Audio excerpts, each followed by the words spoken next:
Now, before going to the next step, I just want to remind all the honourable members that we cannot do indirectly what we can't do directly. So if there's anything in your questions or your answers, scratch it out now before I have to act. It'll make my life a lot easier. Oral questions. Question orale, the Honourable Leader of the Opposition. Be able to trust that what their government tells them is the truth. Telling the truth is especially important when setting the serious precedent of invoking the Emergencies Act. We now know the Minister of Public Safety has been misleading Canadians. No police force asked for the act. He knows it. We all know it. There was no misunderstanding. The Minister has lost credibility and trust. Will the Prime Minister do the right thing and ask the Minister of Public Safety to step away from his duties? The Honourable Minister. When illegal blockades paralyzed our economy, hurt workers and communities, police, municipal and provincial leadership told us more tools were needed to bring them to an end. The former Ottawa Police Chief said at the time, "We cannot do it alone, and we're grateful for what they provided, but we need more." And even Alberta's Minister of Municipal Affairs wrote that the local RCMP, quote, "have exhausted all local and regional options." We listened, we determined that the Emergencies Act had the tools necessary to end this, and it worked. Honourable Leader of the Opposition. Mr. Speaker, there is no misunderstanding, and this is too important to try to skew the words. This is vitally important. No police officers or agencies asked for the act to be invoked. The Minister of Public Safety said that they did. He was not telling the truth. He misled Canadians. He cannot be trusted. He has lost the confidence of this House to do his job. Has he lost the confidence of the Prime Minister? Will the Prime Minister ask him to resign? Honourable Prime Minister. Let us be very clear, Mr. Speaker. Law enforcement should never be able to grant themselves extraordinary powers. That's up to government to choose to do, as we did with the Emergencies Act. But once in place, the Emergencies Act allowed police to, according to the Commissioner of the RCMP, refuse entry of individuals traveling to the illegal protest with the intent of participating. It gave police, quote, "the power to arrest individuals who continue to supply fuel, food, and other materials, and to compel individuals to provide essential towing services." Canadians remember how the Leader of the Opposition. Mr. Speaker, the Minister has abdicated and failed in his responsibility to be truthful with Canadians. He is a lawyer and a former federal prosecutor. He knows full well how to choose his words carefully. He knows full well how to be precise in his language. Yet he said over and over again that law enforcement requested the Emergencies Act. Those were his words. We now know his words were not true. How can the Prime Minister have any faith in this minister? Will he ask this minister to resign? Honourable Prime Minister. Mr. Speaker, what is crystal clear is how much the Conservative Party is hoping Canadians forget that they stood with the illegal blockaders, that they stood with the people disrupting the daily lives, the economy, the communities of Canadians from coast to coast to coast. Police services needed more tools to deal with these blockades, and that's why we stepped up to protect Canadians. We invoked the Emergencies Act, and it worked, Mr. Speaker, to end these illegal blockades and to keep Canadians safe. Leader of the Opposition.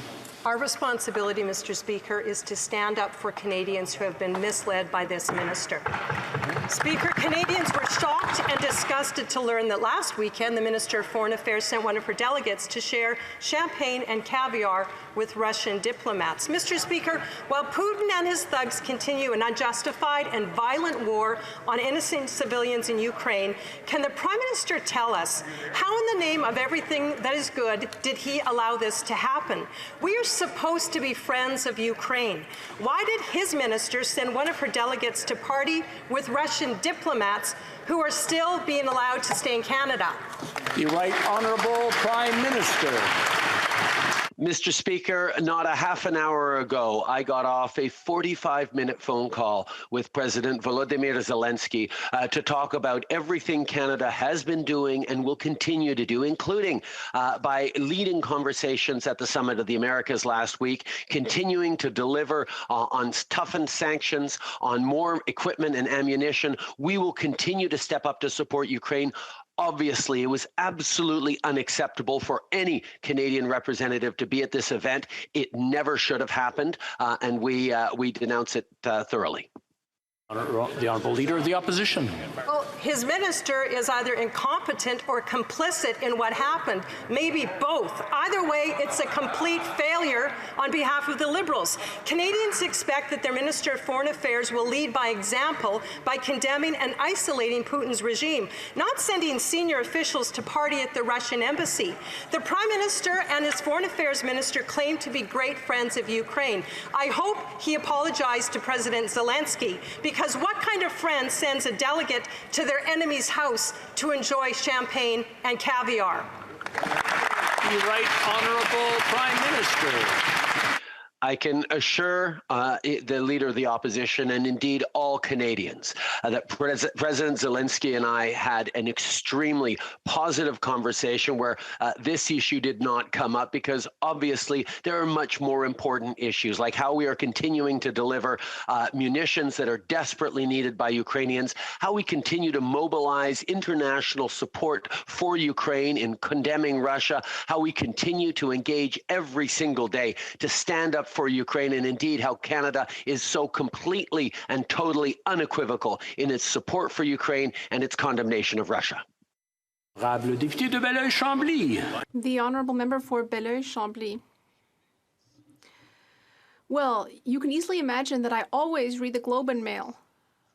And today in the Globe and Mail, we saw that the government's own experts told it that before it published its greenhouse gas emissions reductions targets, that the 2030 targets were completely unrealistic. So it's in full knowledge of the facts that the Minister of the Environment and the Prime Minister made announcements that were simply fake. Can the Prime Minister at least do what he often does, apologize for having misled Quebecers and Canadians? The Right Honourable Prime Minister. On the contrary, Mr. Speaker, our emissions reductions targets are some of the most exhaustive in the world, and they aim to offer Canadians a solid economy and environment. Our plan credibly establishes the contributions that each sector must make in order to enable us to reach our climate targets, including the Climate Institute of Canada, Clean Prosperity, Équiterre, and first-line scientists are all in support of our plan. We promised a realistic and ambitious plan, and that's what we delivered. The Honourable Member for Belleuil-Chambly. This is climate humor, Mr. Speaker. His own experts, those who he quotes when it suits him, have said that the only way to perhaps reach the targets would be to stop with this fantasy about carbon sequestration and cut funding to the oil and gas industry. Will the Prime Minister do that? The Right Honourable Prime Minister. Mr. Speaker, the analysis my dear colleague is referring to was an early comment that did not take into account new measures, investments, and regulations. That is why prestigious organizations like the Canada Business Council and the Petroleum Technology Alliance of Canada, among others, confirm the feasibility of our plan and have projections that are similar to those in our plan. We have the only concrete and real plan to deliver, and that is what I want Canadians to know. Be South. Thank you, Mr. Speaker. 1 out of every 4 Canadians in this country has reported that they will not be able to afford their home if interest rates continue to rise. The Bank of Canada estimates that mortgage payments will increase by 45% by the year 2025. In response, the Liberal government says, well, it's not our fault that inflation is going up. That doesn't cut it. That's not going to help Canadians keep their homes. So will the Prime Minister increase financial supports directly to Canadians by increasing the GST tax credit and the Canadian Child Benefit to help families keep their homes. The Right Honourable Prime Minister. Mr. Speaker, we know full well that housing prices are a real concern, especially for middle-class Canadians hoping to buy their first home. Through Budget 2022, we're making investments to double housing construction this decade, help Canadians buy their first home with extra savings, curb unfair practices that drive up the price of housing, and support the construction of affordable housing. Of course, there's much more work to do, and we're watching interest rates with concern as well, but we will continue to be there for Canadians with housing affordability because that's the strong foundation on which an economy is built. Le député de Burnaby Sud. The Honourable Member for Burnaby South. 1 out of 4 Canadians, Mr. Speaker, will not be able to keep their home if interest rates continue to rise. That means that Canadians will lose their home. And the Liberal government is saying that it's not their fault that inflation continues to rise. This shows a lack of leadership. The government must act to help families, and it must do so now. Will the government increase direct financial assistance to families who need it so they can keep their homes? The Right Honourable Prime Minister. As the Honourable Member has said, inflation is a global problem, but we have a responsibility to be there for Canadians who are facing these increasing prices. With housing, it's a real source of concern, especially for middle-class Canadians who are hoping to buy a first property. That is why Budget 2022 has laid out investments to double housing construction over the next decade, to help Canadians buy their first property, thanks to a specific savings account, and in order to reduce the speculative practices that are increasing housing prices. The Honourable Member for Mégantic-L'Érable. Mr. Speaker, the Minister of Public Safety has repeatedly said that the serious decision to invoke the Emergencies Act was made at the request of police authorities.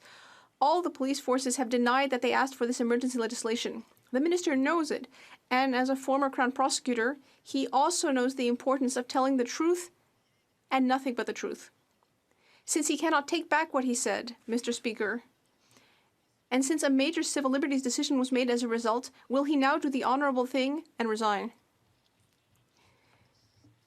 The Honourable Minister of Public Safety. Mr. Speaker, on this side of the House, we understand our responsibility for public safety, and that is exactly why we invoked the Emergency Measures Act. We sought advice from the police forces. We used their advice to inform our decision to invoke the Act. And on the other side, I'd like to know why the Conservative Party has not apologized for their own role in extending the illegal blockades, which was extremely wrong. The Honourable Member for Mégantic-L'Érable. Mr. Speaker, the Emergency Measures Act cannot be used when other laws would do the job just fine.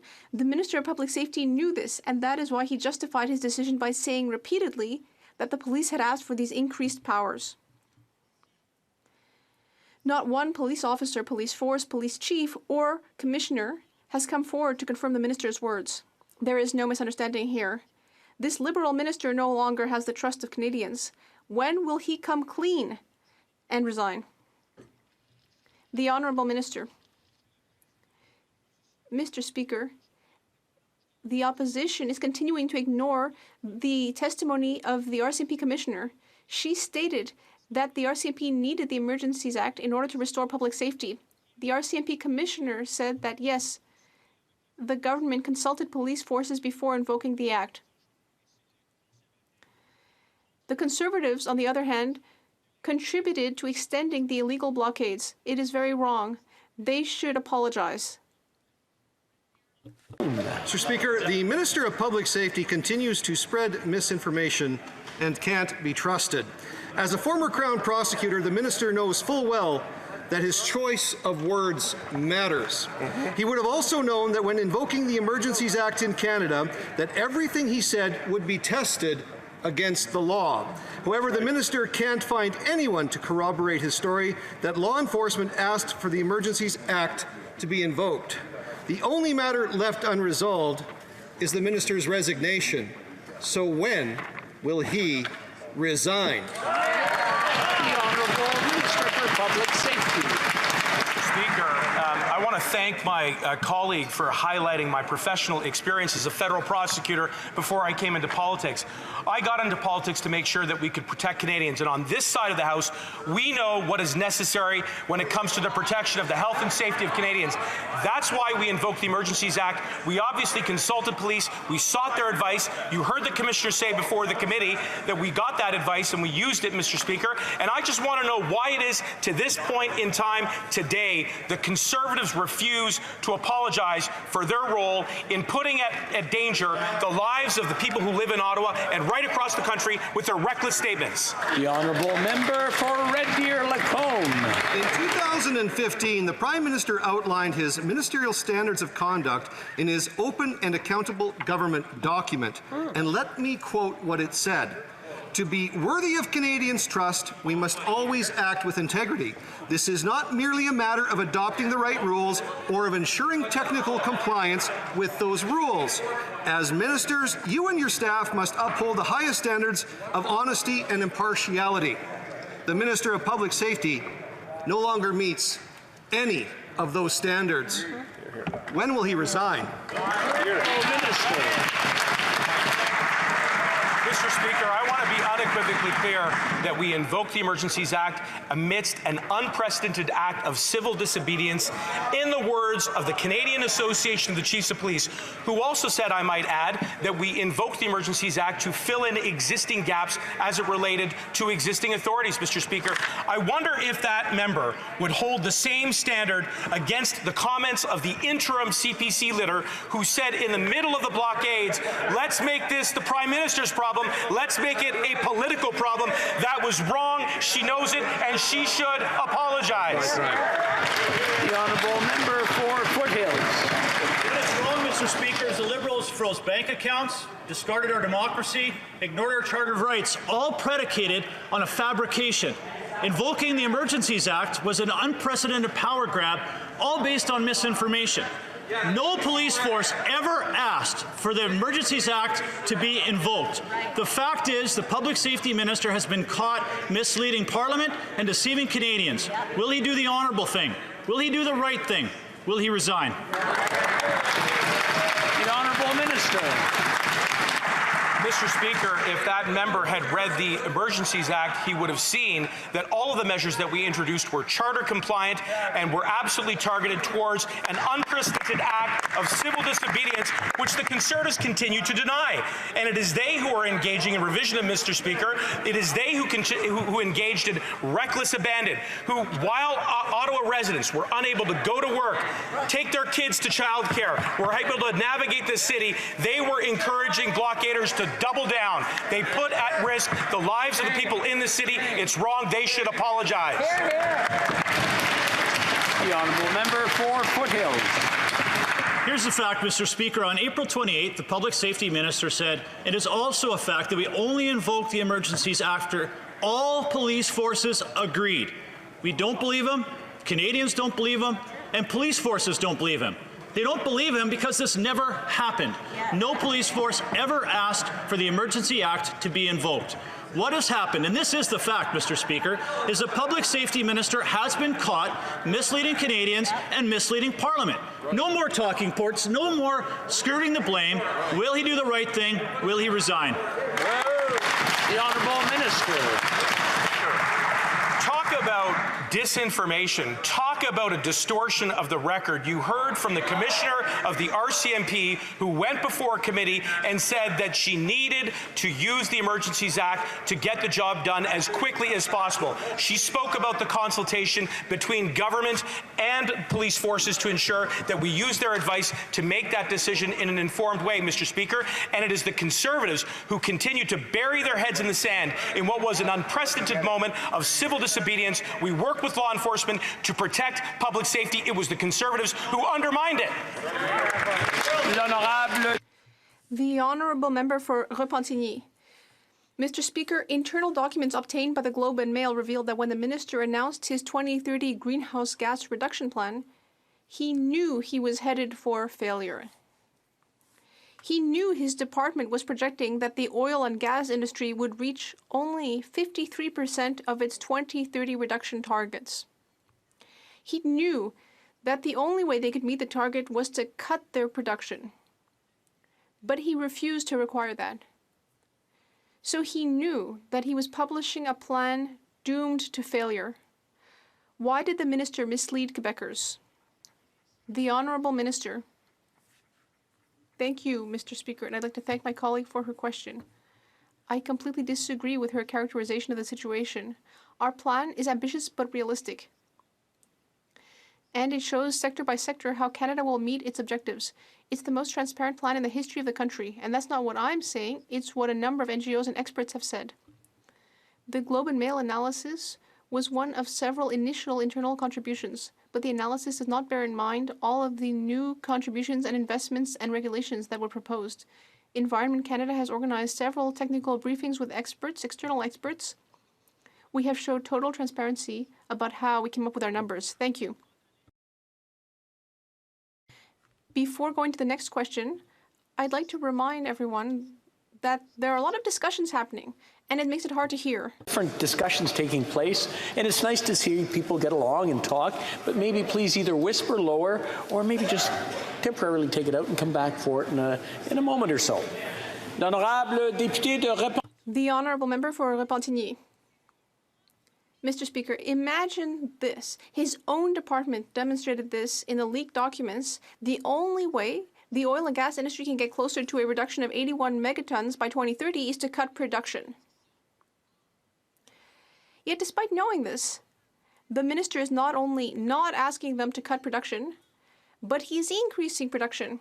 Yep, 1 week after tabling his plan, he approved the Baie du Nord project. He used to be an environmentalist. What would an environmentalist call a minister who tables such a plan knowing that he has no credibility?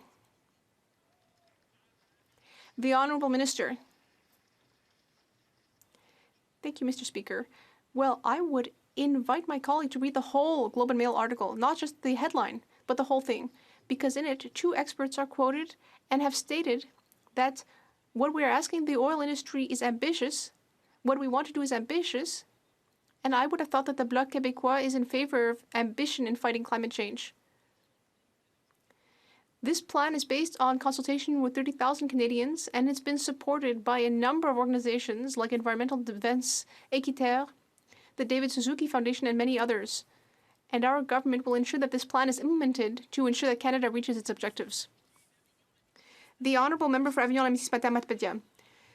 Mr. Speaker, the minister keeps saying that the increase in production will not affect his plan, but his own department warns otherwise. And what's worse is that the minister isn't even considering the number of additional barrels. When he approved the Baie du Nord project, it was supposed to be 300 million barrels. Last week, it went up to 500 million, and it's expected to go up again to 1 billion barrels. But the minister keeps saying that no matter how many barrels, it's going just fine. It's going to be carbon neutral. Green oil, Mr. Speaker, is this magical thinking or just false? The Honourable Minister of the Environment. Thank you very much, Mr. Speaker. I would invite my honourable colleague to read the latest inventory for Canada's greenhouse gas emissions. It shows that in 2019, despite an increase in oil production of 700,000 barrels in Canada, compared to 2018, greenhouse gas emissions went down that year. And greenhouse gas emissions went down in 2020 as well. All that shows that our plan is working. We have decided to address pollution. We will reach nearly 45% in reduction in methane emissions by 2025, and we want to bring that up to 75% by 2030, which is the most ambitious goal on the planet. Member for Barrie Innisfil.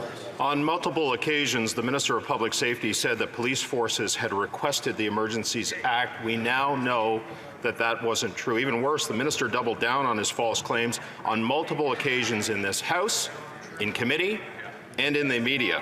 He even sent his deputy minister to committee to try to clean up his mess, saying he was misunderstood. There's no misunderstanding here. He knows exactly what he did. He misled Canadians, and he knows that there must be consequences. Mr. Speaker, will he do the honorable thing, the right thing, and announce his resignation today? Honourable Minister for Public Safety. I'm very happy to double down on the truth, which is on this side of the House. And the truth of the matter is that an unprecedented moment occurred last winter when we saw blockades at ports of entry. We saw people put out of work. We saw families hurt.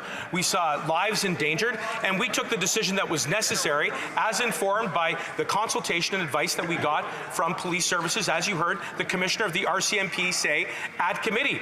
I just don't understand why it is that to this moment the Conservatives refuse to accept their egregious role in extending the danger that was put at public safety as a result of comments made during that unprecedented moment. They should apologize. Member for Barrie Innisfil. What's critical here, Mr. Speaker, is getting to the truth, because the truth is critical for the parliamentary committee investigating the invocation of the Act. The truth is also critical for the judicial inquiry charged with investigating the rationale of invoking the Act. What's known as the truth has been corrupted by the Minister of Public Safety. He knows his words matter. Making false claims, trying to justify invoking the Emergencies Act matters. It matters a lot. So will he do the right thing, the honorable thing, and resign? Minister. Mr. Speaker, the only honorable thing is for that member to look his interim Conservative Party leader of Canada and ask her to resile from the comments that she made during the illegal blockades, which put at risk public safety. It is an absolutely egregious thing to have done, Mr. Speaker. And on this side, we were working 24/7 with law enforcement to protect Canadians. It was the Conservatives who put their safety at risk. That was wrong, and they should apologize.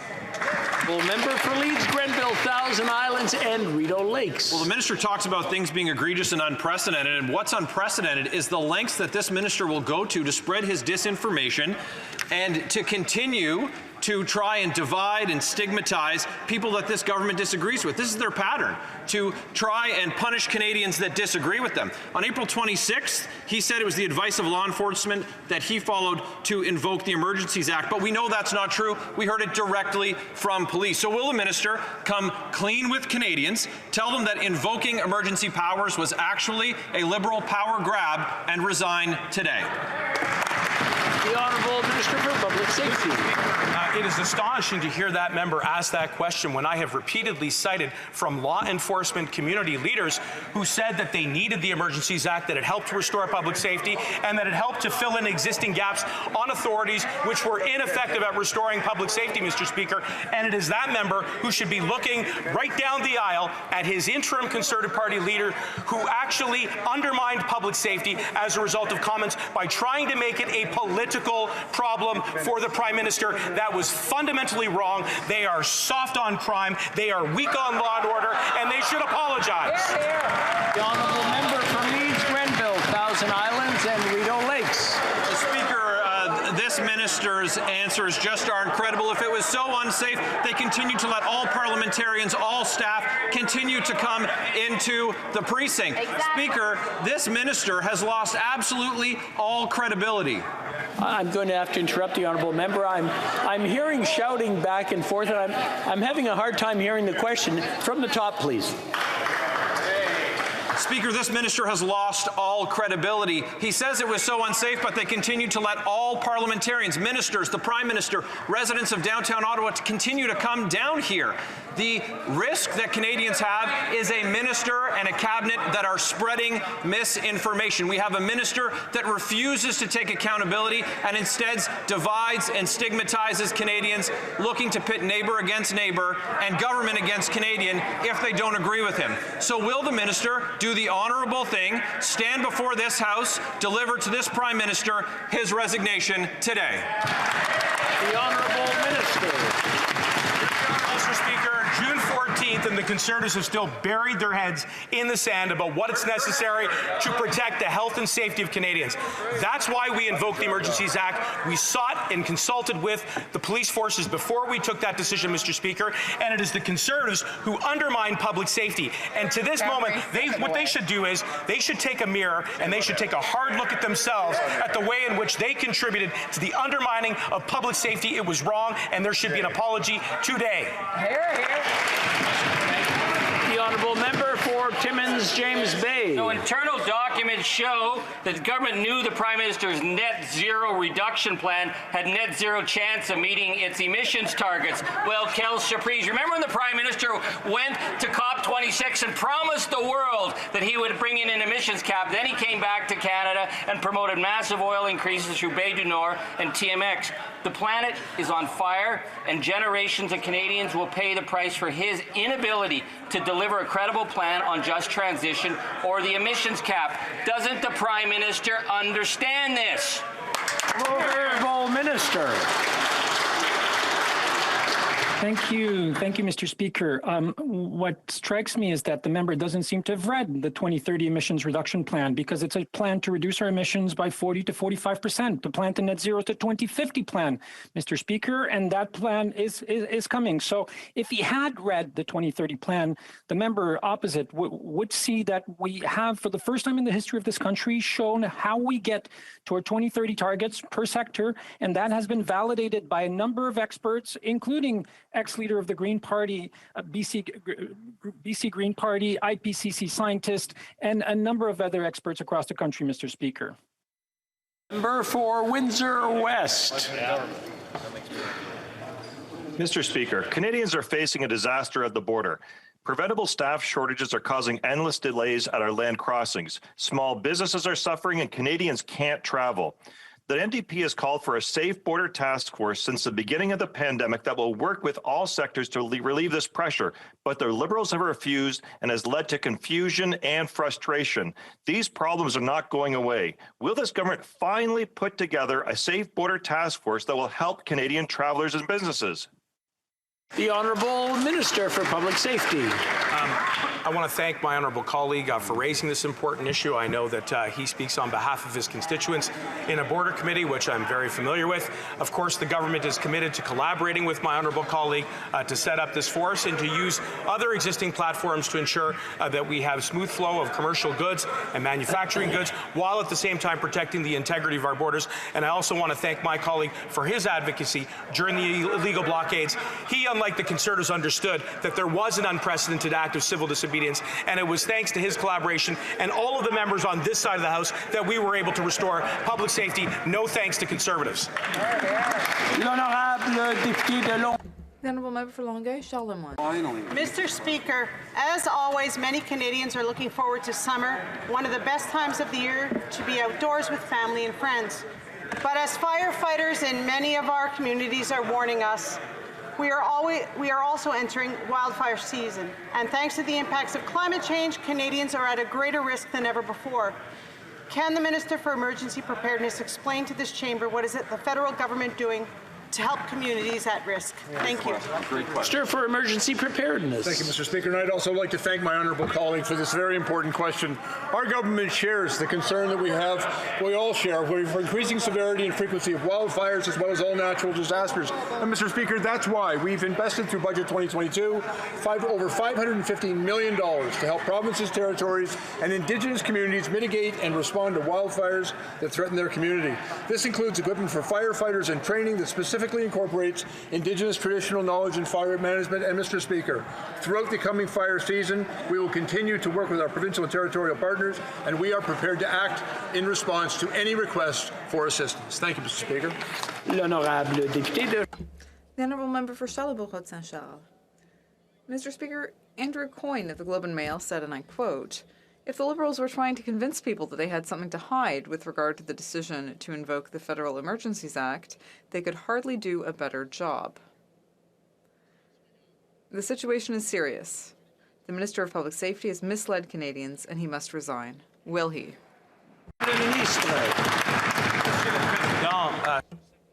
Mr. Speaker, on this side of the House, we have nothing to hide. We're very proud of the work this government did during the illegal blockade. It was an unprecedented situation.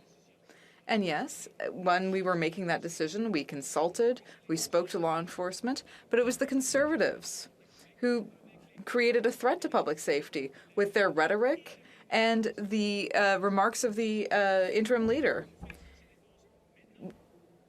The Honourable Member for Charlebourg-Saint-Charles.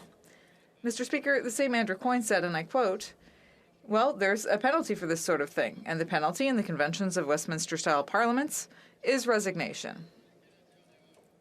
He misled Canadians. Now, as with the story of Jody Wilson-Raybould, it's possible that she at least had principles, but the minister doesn't. When will the Honourable resign? Mr. Speaker, on this side of the House, we did the work that was necessary during an unprecedented situation. We sought advice, we spoke to law enforcement before invoking the Emergencies Act, and it was the Conservatives who created a threat during this illegal blockade.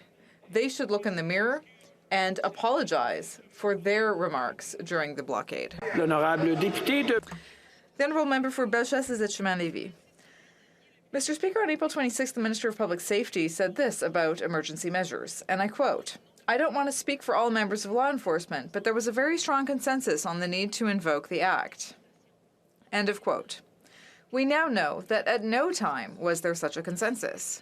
He misled Canadians. He no longer deserves their trust. Will the minister do the honourable thing, apologize, and resign? The Honourable Minister. It's incredible that the members didn't listen to what the leaders of law enforcement said about the situation and about the decision to invoke the Act. It was the Association of the Canadian Chiefs of Police who said that the Emergencies Act was necessary to restore public safety. They were the ones who helped inform our decision during this process. And it's the Conservatives who should apologize for their role during the blockade. The Honourable Member for Bellechasse-Chemin-Lévis. Mr. Speaker, being a minister is a heavy responsibility. The minister said many times, quote, "It was only after we received the advice of law enforcement that we invoked the Emergencies Act," end of quote. Yet the law enforcement agencies he refers to never asked for these drastic measures. As Rex Murphy of the National Post said, "In the interest of integrity, the minister should resign." What's he waiting for?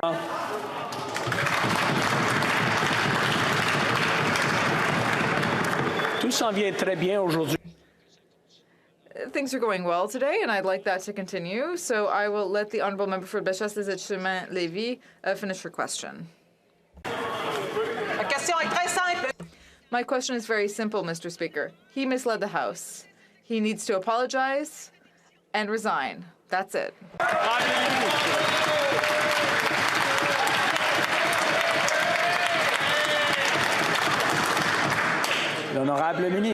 The Honourable Minister. No. The Honourable Member for La Pointe de l'Île. Mr. Speaker, the Minister of Official Languages told La Presse that her Bill C-13 is a carbon copy of Quebec's Bill 96 regarding enterprises under federal jurisdiction. It would be a serious mistake to believe this. Bill 96 provides for the application of the Charter of the French language to all businesses in Quebec. Bill C-13, on the other hand, gives businesses the right to voluntarily apply the Charter of the French language. The minister knows the difference between being obliged to use French and being able to choose between using English or French at work. Why is she misleading Quebecers? The Honourable Minister of Official Languages. Thank you very much, Mr. Speaker. What's a serious mistake now is that the Bloc Québécois didn't work with us to move forward with C-13. This bill was set up to ensure that our beautiful language is promoted and protected. The Bloc and the government of Quebec both want to protect this beautiful language. So I don't understand why the Bloc and the members of the opposition don't want to work with us to make sure that we get this bill passed as quickly as possible. The Honourable Member for La Pointe-de-Lille.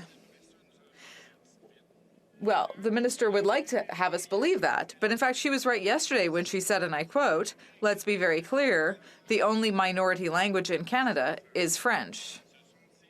Those are her words, Mr. Speaker.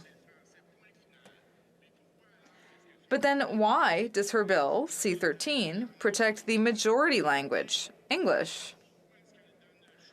Why does it give the Air Canadas of the world the choice to operate in English in Quebec if they want to? Why does she give these companies the choice to circumvent the Charter of the French language?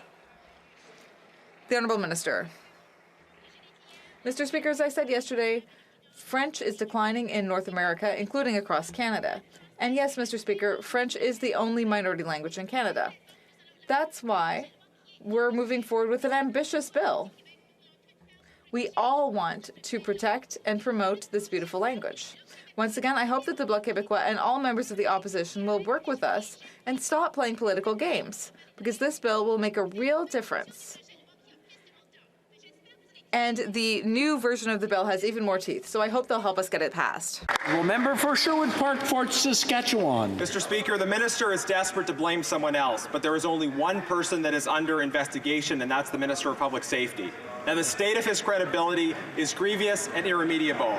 It is completely untenable to have a Minister of Public Safety who misleads the public about advice he is receiving from the police. Respectfully, so that his important office can be filled by someone that the public can trust, will the minister please resign? Mr. Speaker, I'm happy to inform the colleague, as I have on many occasions, that we invoked the Emergencies Act because it was necessary. We invoked the Emergencies Act because on this side of the House, we know what it takes to protect the health and safety of Canadians. It's Conservatives who need to take a hard look in the mirror and really reflect on the way in which they put at risk public safety by trying to make it a political problem for the Prime Minister. We will never apologize, Mr. Speaker, for doing what we needed to do, which was invoke the Emergencies Act, yes, after consulting and yes, seeking the advice of police, as you heard the Commissioner of the RCMP say before committee. Member for Calgary-Midnapore. Mr. Speaker, there is only one person that is under investigation, and that is the Minister of Public Safety. The minister broke the law. The minister continues to mislead Canadians about why the government invoked the Emergencies Act. On May 2nd, he said, at the recommendation of police, we invoked the Emergencies Act to protect Canadians. We know now that it was never requested. So will the minister acknowledge that he deceived Canadians about his actions and resign from his position? Honourable Minister. Here we are again, and Canadians should pay very close attention to the language that is being used by Conservatives, saying that there's some investigation which does not exist. They know that. And I'll tell you something else. This is consistent with a pattern of behavior of reckless abandon when it comes to public safety. When it comes to the economy, perhaps Canadians should buy themselves out of affordability issues with cryptocurrency. How does that sound today? Not so great, Mr. Speaker. I'll tell you something. We know what it takes to protect Canadians, and we will always do what's necessary. Thank you. The honourable member for Calgary-Midnapore. Only one person that is under investigation, and that is Theater at the best. The honourable member for Calgary-Midnapore from the top, please. there is only one person that is under investigation, and that is the Minister of Public Safety. The minister broke the law. How can Canadians be expected to trust this minister when he continues to spread misinformation about the Emergencies Act? The minister said that invoking the Emergencies Act was on the recommendation of authorities, but it has been confirmed by law enforcement that it was not, in fact, true. So will the minister take accountability for his words and resign? The Honourable Minister for Public Safety. Mr. Speaker, I know my colleague enjoys certain privileges in this House, which allows her to be rather reckless and loose with language. I invite her to say those words outside of this House. I scarcely think she would, because she knows it's not true, Mr. Speaker, and I invite the House to actually encourage her to retract those words. It debases the importance of this debate. We will always do what is necessary to protect the health and safety of Canadians, Mr. Speaker. The Honourable Member for Lac-Saint-Louis. Mr. Speaker, the Minister responsible for the Economic Development Agency of Canada for the regions of Quebec announced last Friday over $40 million for the tourism industry in Quebec. For example, there's the Augustine Monastery in Quebec City, which will receive $100,000 to modernize its facilities. There will also be a 72-room hotel in Lachute, which will receive $1 million in financial assistance to help it get off the ground and support the local industry. Can the Minister update this House on the measures that will support Quebecers and the tourism sector? The Honourable Minister. Thank you, Mr. Speaker, and I want to thank my colleague from Lac-Saint-Louis for his question, and I'd also like to acknowledge his great work on behalf of the citizens of his riding. Tourism represents $102 billion in economic activity in this country, 1.8 million jobs, 2% of Canada's GDP. These figures demonstrate the importance of the tourism industry to Canada's economy. There are many projects across Quebec that will benefit from this funding. We know that the pandemic is continuing to hit the sector hard, and that's why we are strongly supporting them, and we will always be there to do so. Member for Kamloops, Thompson, Caribou. Mr. Speaker, this minister continues to spread misinformation and cannot be trusted. Like me, the minister was a lawyer in his prior life. We both taught in a law school. I taught about the necessity of being honest. I trust he was honest with the courts. Being honest with Parliament is even more important. He repeatedly told this House law enforcement requested the Emergencies Act. They didn't. This misled Canadians. Will he resign? The Honourable Minister.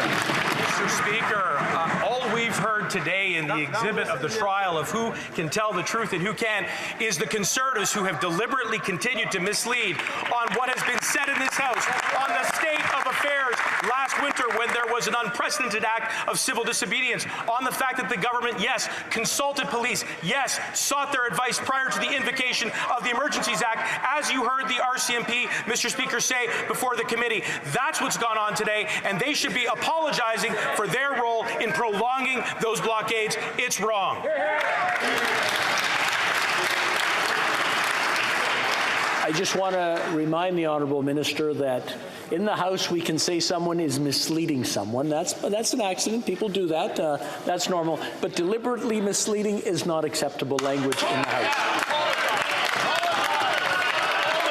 The Honourable Member for Kamloops, Thompson, Caribou. I'll expect the apology afterwards. How dare this minister wag his finger at me given his conduct in this House, Mr. Speaker. This minister needs to stop diverting, stop deflecting, and start divulging. He said law enforcement asked for the Emergencies Act. They didn't. He misled Canadians and put his own integrity into question. Will he offer his resignation today? Yes or no? The Honourable Minister.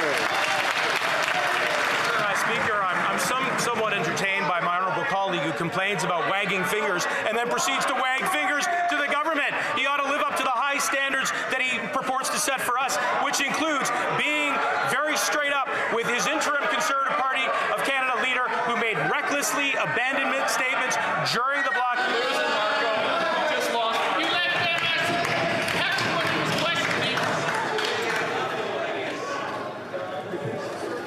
Question asked. Can I ask again, Speaker?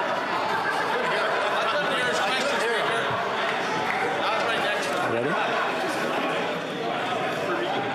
Order. Order. I just want to make sure everything's calm now. Now we want to hear the question from the Honourable Member for Leeds, Grenville, Thousand Islands, and Rideau Lakes. Well, Speaker, let me update the minister. His use of the Emergencies Act is subject to a judicial inquiry and a parliamentary committee.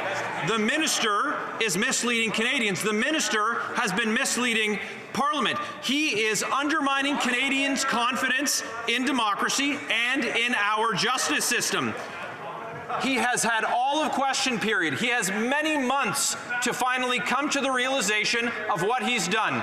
He's misled Canadians. He's misled Parliament. It's time to resign. Will the minister resign? The Honourable Minister.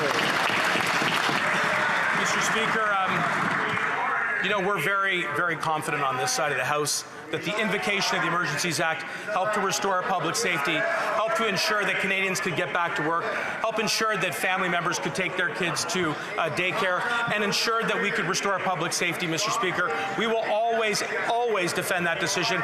We will never apologize for doing what is necessary, and it is the Conservatives who have some serious atoning to do after their performance today in question period. The Honourable Member for Surrey Centre. Mr. Speaker, we've witnessed the devastating effects of gun violence in Canada. My constituents in Surrey Centre are no different. As violence increases, we find ourselves relying on programs such as the Surrey Anti-Gang Family Empowerment Program, which provides a coordinated approach to address youth gang violence. Recently, in a survey conducted by my office, my constituents identified community safety and crime prevention as the issues of greatest importance. Can the minister please update the House on how strengthening gun violence will keep our communities safe? The Honourable Minister. Well, I want to thank my colleague for the question and all of his hard work and leadership on keeping our communities safe.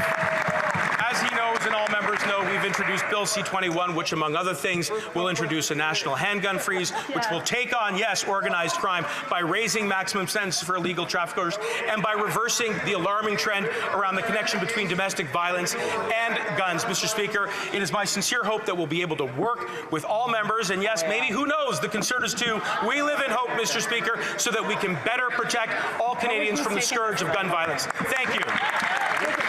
The Honourable Member for Winnipeg Centre. Mr. Speaker, Indigenous women, girls, and diverse gendered individuals continue to experience high rates of violence, go missing, and murdered. Yet, out of the $724.1 million allocated for the violence prevention strategy announced in 2020, guess how much the Liberals have spent? Zero. I have something that they can spend it on, an adequate 24/7 low-barrier safe space in Winnipeg for women, girls, and diverse gendered individuals. That will save lives. So I asked the minister, why are they hoarding this money while people continue to lose their life? Honourable Minister. Mr. Speaker, the violence that we've seen in Winnipeg is absolutely heartbreaking. Too many vulnerable women, girls, Two-Spirit, LGBTQIA+ people have lost their lives. And frankly, Mr. Speaker, one person is too many. The work of frontline organizations like Velma's House are absolutely essential. They are literally saving lives. We are working across government to find immediate solutions for a 24/7 safe space because we know, Mr. Speaker, time is of the essence. Member for Edmonton Strathcona. Mr. Speaker, the new UN report on the occupied Palestinian territory in Israel has alarming findings. Increased discrimination, ongoing human rights abuses, and a deepening asymmetrical conflict where Israel clearly has no intention of ending the illegal occupation. This adds to the list of reputable reports that this government is ignoring. Human rights are human rights everywhere in the world. The cycle of violence will continue as long as this government stays silent. Why won't the government even consider this United Nations report and revisit its policy towards Palestine and Israel? Yes. The Honourable Minister, or the Honourable Parliamentary Secretary. Thank you, Mr. Speaker, and it gives me again an honor to talk about the steadfast friendship that we have with Israel. We are a friend and ally of Israel, and we are a friend of the Palestinian people. And in that context, we are committed to the goal of a comprehensive, just, and lasting peace in the Middle East. We know that that is not easy. It takes time, it takes energy, it takes commitment, but that always will include the creation of a Palestinian state living side by side in peace with Israel. This is consistent with Canada's long-standing position. We'll continue to work with every member of this House to make that vision a reality. Thank you, Mr. Speaker. I'm afraid that's all the time we have. C'est tout le temps que nous avons. I wish to draw your attention of members to the presence in the gallery of Her Excellency Elżbieta Witek, Marshal of the Sejm of the Republic of Poland, accompanied by a delegation including Deputy Marshal of the Senate.